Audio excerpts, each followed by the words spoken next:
Can't buy me love, love. We're coming up on the 50th anniversary of really the rise of Beatlemania. Buy you diamond ring, my friend, if that makes you feel alright. Really, it's in the fall of 1963 that the Beatles take over in the British popular music business in the way that nobody had really quite done before. By the end of the year in 1963, people in the UK were saying that there really never been anything in popular music like the Beatles, but at that point they were entirely unknown in the United States. Oh yeah, I'll tell you something, I think you'll understand.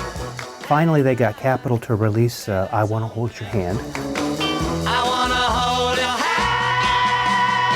By the beginning of February, it was the #1 single on all of the big charts in this country, and it just so happened that the Beatles were coming to this country to perform on the Ed Sullivan Show on February the 9th, 1964. And she loves you, and you know you should be glad. The importance of the Beatles is that they took the popularity that happened to them with this fad, and they were able to have sustained and lasting not only success, but influence. They continued to grow as musicians and as performers and as songwriters and as recording artists in ways that really opened up and pushed the boundaries of what was possible in popular music.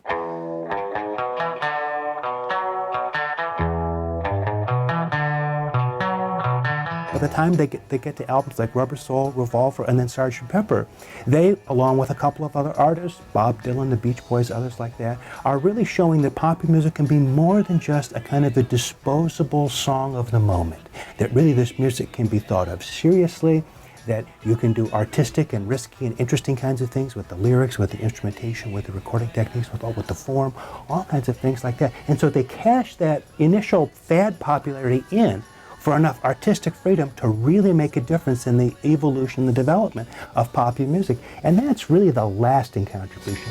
Try to see it my way, only time will tell if I am right or I am wrong. I think in many ways, 1963 and 1964 marked the beginning of something. The beginning of the Beatles emerging in Britain at the end of that year and really changing something in a fundamental way about music. And maybe that's why it holds more fascination than some of the other anniversaries that we have coming up. So please, love me do. A production of the University of Rochester.